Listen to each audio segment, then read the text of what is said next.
नमस्कार। चलिए आज मन की गहराइयों में एक सफर पर चलते हैं, एक ऐसे शक्तिशाली रास्ते को समझने के लिए जो हमें आत्म प्रभुत्व और मन की सच्ची शांति की ओर ले जाता है। कभी ऐसा लगता है ना कि अपने ही विचार और अपनी ही इच्छाएं हमारे काबू से बाहर हैं। ये एक ऐसा अनुभव है जिससे हम सब कहीं ना कहीं गुजरते हैं। लेकिन क्या हो अगर यही संघर्ष उस समाधान की चाबी हो जिसे हम आज समझने वाले हैं। बिल्कुल, और ये यात्रा बहुत ही रोमांचक होने वाली है। हाँ, तो आज का हमारा जो मुख्य विषय है वो श्री श्री आनंद मूर्ति जी के 1958 में रांची में दिए गए एक बहुत ही महत्वपूर्ण प्रवचन पर आधारित है। हम अक्सर माइंड कंट्रोल या फोकस की बात करते हैं ना, लेकिन आनंद मूर्ति जी का ये विश्लेषण हमारी बुनियादी प्रवृत्तियों से लेकर मतलब चेतना के सर्वोच्च शिखर तक का एक बहुत ही व्यवहारिक खाका खींचता है। असल में ये कोई साधारण आध्यात्मिक चर्चा नहीं है। ये दिखाता है कि कैसे मन को नियंत्रित करने की कठोर मनोवैज्ञानिक प्रक्रिया अंततः एक सुंदर भक्ति और विश्व सेवा में बदल जाती है। बिल्कुल, और श्रोताओं के लिए स्पष्ट करना जरूरी है कि आज की इस गहरी चर्चा में हम किसी भी तरह की भारी भरकम शब्दावली या जार्गन का इस्तेमाल नहीं करेंगे। हाँ, हम इसे बिल्कुल व्यवहारिक और आधुनिक जीवन से जोड़कर समझेंगे ताकि हर कोई इसे अपने दैनिक जीवन से जोड़ सके। तो चलिए इस मिशन की शुरुआत करते हैं। सबसे पहले इस पूरी दार्शनिक रूपरेखा में जो बात सबसे ज्यादा ध्यान खींचती है वो है शाक्त, वैष्णव और शिव साधना का अद्भुत समन्वय। आध्यात्मिकता में अक्सर इन मार्गों को अलग अलग खांचों में बांटकर देखा जाता है, लेकिन आनंद मूर्ति जी स्पष्ट करते हैं कि ये एक ही यात्रा के विभिन्न पड़ाव हैं। यानी ये अलग अलग मंजिलें नहीं हैं? बिल्कुल नहीं। और इस पदयात्रा का जो सबसे महत्वपूर्ण शुरुआती बिंदु है वो है शाक्त साधना। शाक्त साधना। तो इंसान अपनी यात्रा शुरू कैसे करता है? देखिए, इंसान अपने भीतर एक जैव भाव यानी अपनी बुनियादी जैविक और पार्श्विक प्रवृत्तियों के साथ जन्म लेता है। इस जैव भाव से शैव भाव तक पहुंचने की जो सक्रिय प्रक्रिया है, शैव भाव मतलब परम चेतना की अवस्था। हाँ, परम चेतना। तो वहां तक पहुंचने की प्रक्रिया शाक्त साधना के बिना शुरू ही नहीं हो सकती। और इस पूरी प्रक्रिया का जो मुख्य इंजन है वो है प्रत्याहार योग। प्रत्याहार। अब प्रत्याहार के विचार को अक्सर बहुत ही सीमित अर्थों में लिया जाता है ना, जैसे ध्यान लगाने के लिए एक शांत कमरे में आंखें बंद करके बैठ जाना, दुनिया से पूरी तरह कट जाना। लेकिन आनंद मूर्ति जी की व्याख्या इसे एक बहुत ही सक्रिय और संघर्षपूर्ण प्रक्रिया मानती है। मतलब प्रत्याहार का अर्थ केवल भौतिक रूप से खुद को अलग करना नहीं है? नहीं, बिल्कुल नहीं। यह दुनिया के भौतिक आकर्षणों और उन वृत्तियों से अपने मन को सचेत रूप से हटाने का निरंतर प्रयास है। ये एक मानसिक युद्ध की तरह है। जो कहने में तो बहुत आसान लगता है कि मैं मोह माया से परे हूँ। Exactly। लेकिन जब असल जिंदगी में प्रलोभन सामने आते हैं तब असली परीक्षा शुरू होती है। और इसी परीक्षा और संघर्ष को आनंद मूर्ति जी ने 4 स्पष्ट प्रगतिशील चरणों में विभाजित किया है। ये कोई ऐसी उपलब्धि नहीं है जो रातों रात मिल जाए।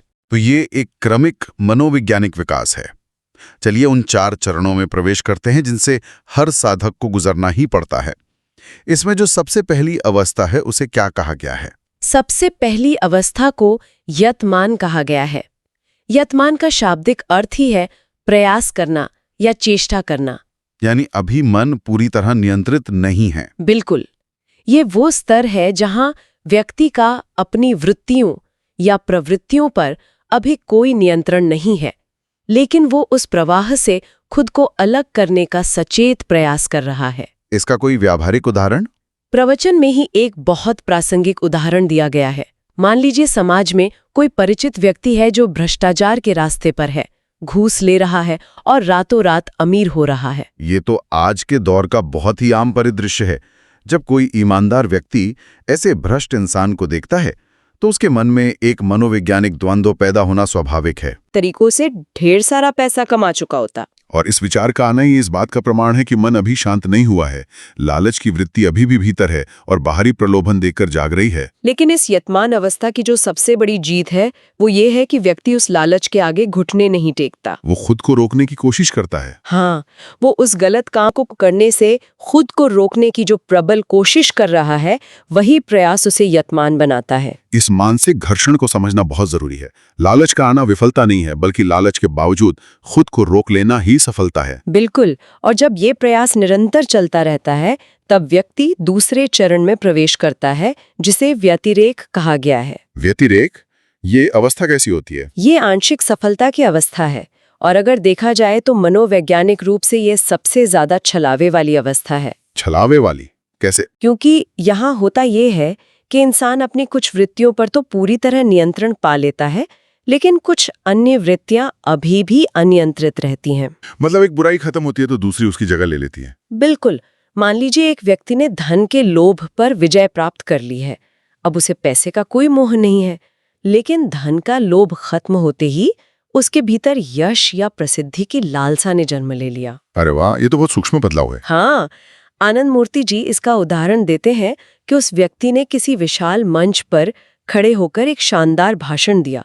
भाषण के बाद जब लोग उसकी प्रशंसा करते हैं तो वो बाहर से बहुत विनम्रता ओढ़कर कहता है कि ये तो ईश्वर की कृपा है। ये तो ईश्वर ने मेरे माध्यम से बुलवाया है। सही कहा। लेकिन अंदर ही अंदर अवचेतन में वो अपनी प्रशंसा सुनकर बहुत खुश हो रहा है कि मैंने क्या अद्भुत भाषण दिया है, लोग कितने प्रभावित हुए हैं। अगर हम इसे आधुनिक समाज से जोड़ें तो ये आजकल के सोशल मीडिया वैलिडेशन या वर्चुअल सिग्नलिंग से बहुत मेल खाता है। एकदम सही तुलना है ये।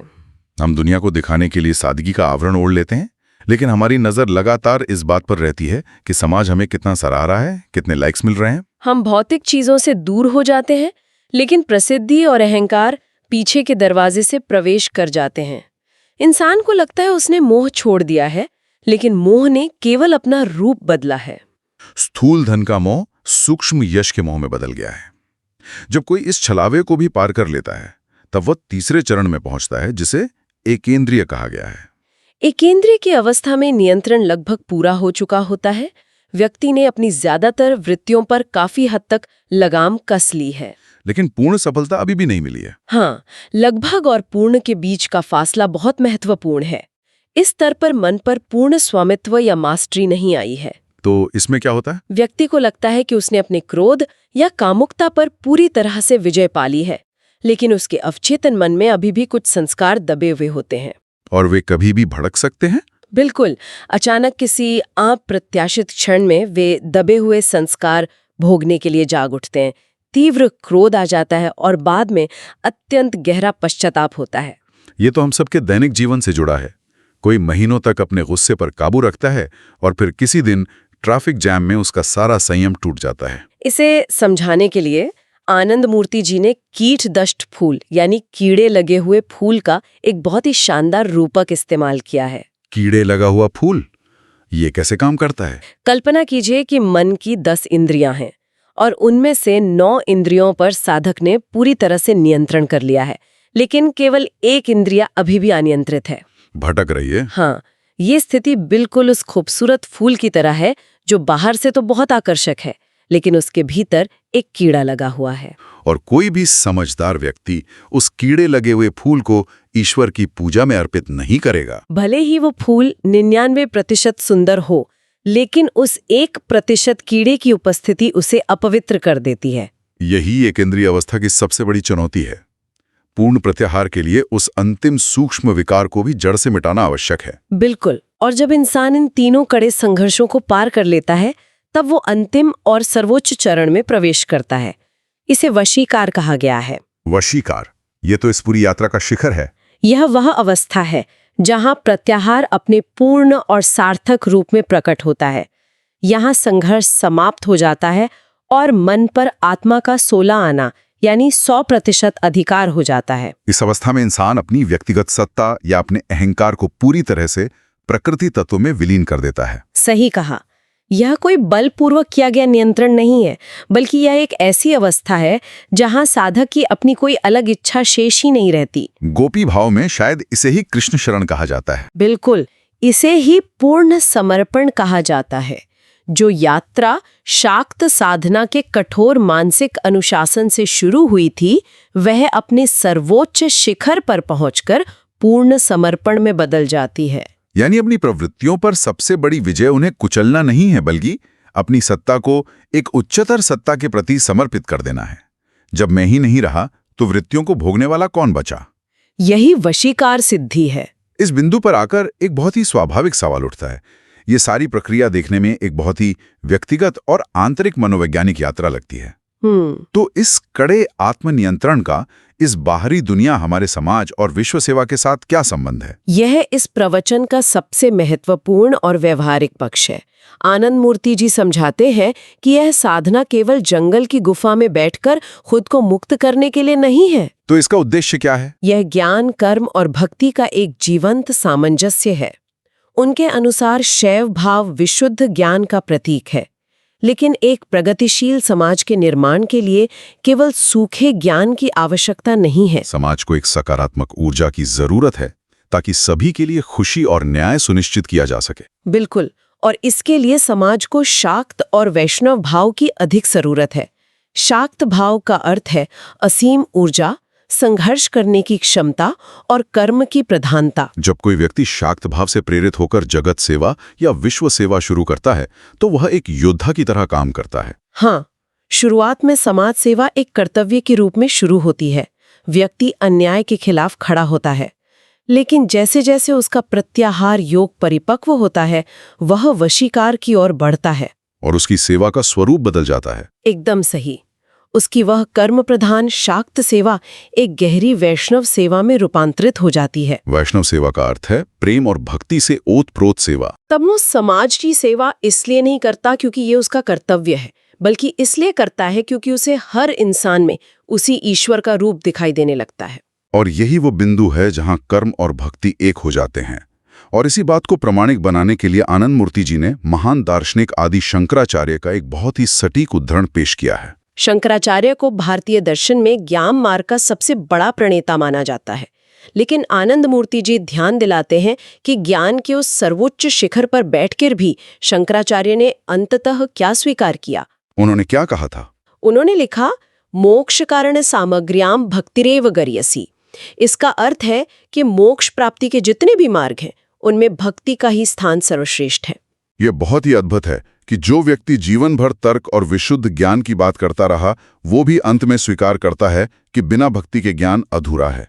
जिस वशीकार सिद्धि को हम मन को वश में करने की कठोर प्रक्रिया समझ रहे थे, वो मूल रूप से भक्ति का ही एक गहरा स्वरूप है। और ज्ञान और भक्ति के इसी संबंध को स्पष्ट करने के लिए प्रवचन में बड़े भाई और छोटी बहन का एक बहुत ही खूबसूरत रूपक दिया गया है। ये रूपक सच में मानव मनोविज्ञान को समझने का बहुत ही शक्तिशाली तरीका है। आनंद मूर्ति जी कहते हैं कि ज्ञान एक बड़े भाई की तरह है, जो बहुत ही समझदार, परिपक्व और तर्कशील हैं। हाँ, और दूसरी ओर भक्ति उसकी छोटी बहन है। वो स्वभाव से अत्यंत कोमल, मासूम और भावनाओं से भरी हुई है। और वो इतनी मासूम है कि इस दुनिया के कठोर रास्तों पर वो अकेले नहीं चल सकती। ये सुरक्षित नहीं है। इसीलिए ज्ञान रूपी उस बड़े भाई की भूमिका आती है। वो अपनी उस प्यारी छोटी बहन का हाथ मजबूती से पकड़ लेता है। ज्ञान उसे दुनिया के खतरों से बचाता है। ज्ञान का काम केवल उस छोटी बहन को एक सुरक्षित आवरण प्रदान करना है। लेकिन इस कहानी का सबसे खूबसूरत हिस्सा तब आता है जब ये दोनों भाई बहन समाज के बीच से गुजरते हैं। लोग उस बड़े भाई की बुद्धिमत्ता और ताकत का सम्मान जरूर करते हैं, लेकिन जब बात दिल से जुड़ने की आती है तो समाज का सारा प्यार उस बड़े भाई के लिए नहीं बल्कि उस मासूम छोटी बहन के लिए उमड़ता है। बिल्कुल, लोग उसी से स्नेह करते हैं। और उस ज्ञानी बड़े भाई से समाज के लोग केवल इतना ही पूछते हैं कि क्या ये तुम्हारी बहन है? बस बड़े भाई का महत्व इतना ही रह जाता है। ये स्पष्ट करता है कि ज्ञान हमें दिशा दिखा सकता है, लेकिन जो चीज असल में समाज में एक वास्तविक बदलाव लाती है वो केवल शुद्ध भक्ति है। ज्ञान बस वो कठोर आवरण है जो भीतर मौजूद भक्ति की कोमलता को सुरक्षित रखता है। इसीलिए यह दर्शन इतना समग्र है। हमारी यात्रा शाक्ति की आक्रामकता से शुरू हो सकती है, लेकिन उसका अंतिम गंतव्य वैष्णव भाव यानी भक्ति ही होता है। वशीकार का अर्थ मन की सीमाओं को तोड़कर उसे असीम प्रेम में विलीन कर देना है। अगर हम आज के इस पूरे विश्लेषण को समेटें तो हमने देखा कि मन को साधना कोई शुष्क अभ्यास नहीं है। यह यतमान की शुरुआती गलतियों से शुरू होकर व्यतिरेक के अहंकार से लड़ता है, फिर ये एकेंद्रिय की कमजोरियों का सामना करता है और अंततः वशीकार के पूर्ण समर्पण में बदल जाता है। सच्ची विश्व सेवा वही कर सकता है जिसने खुद पर विजय प्राप्त कर ली हो और उसे ईश्वर के चरणों में समर्पित कर दिया हो। बिल्कुल। और परिचर्चा के अंत में हम एक गहरे विचार पर सोचना चाहेंगे। तो देखिए, प्रत्याहार ही वो मास्टर की है जो सब कुछ खोल देती है। ये शुरू होती है सचेत कर्म से, जो शाक्त परंपरा का हिस्सा है। फिर ये अपने अंदर शुद्ध भक्ति का बीज बोती है, जो वैष्णव परंपरा है। और इस पूरे सफर में ज्ञान इसे रास्ता दिखाता है और बचाता है, जो शैव परंपरा है। और आखिर में ये तीनों मिलकर एक परफेक्ट बैलेंस बना लेते हैं। यही है वो सिंथेसिस। तो एक बिखरे हुए, उलझे हुए मन से एक एकीकृत, शांत स्वतक का ये जो सफर है, यही असल में आंतरिक शांति और जीवन के उद्देश्य तक पहुंचने का सबसे ऊंचा मार्ग है। तो ये सवाल सोचने वाला है कि अगर ज्ञान भाई है और भक्ति बहन है, तो किसी भी इंसान के अपने रास्ते पर असल में नेतृत्व कौन कर रहा है? हमने देखा कि वशीकार का अर्थ है स्वयं पर सर्वोच्च नियंत्रण, लेकिन यही अवस्था पूर्ण समर्पण भी है। तो क्या इसका मतलब ये है कि खुद पर सबसे बड़ा नियंत्रण पाने का एकमात्र तरीका अपनी मैं को या अपने अहंकार को पूरी तरह से सौंप देना है? क्या सच्चा नियंत्रण ही सच्चा समर्पण है? यह एक ऐसा सवाल है जो ज्ञान और भक्ति के इस अद्भुत संतुलन पर सोचने को मजबूर करता है। यह सचमुच एक बहुत ही गहरा विचार है। क्या बिना भक्ति के अत्यधिक ज्ञान हमें सुरक्षित कर रहा है या समाज के लिए एक दिशाहीन हथियार बन रहा है? इस विचार के साथ हम आज की सकारात्मक और ऊर्जावान चर्चा को यहीं विराम देते हैं। दुनिया को एक बेहतर जगह बनाने की इस ज्ञान यात्रा को हमेशा जारी रखना चाहिए। एक नए विश्लेषण के साथ फिर जुड़ेंगे। तब तक के लिए नमस्कार। नमस्कार।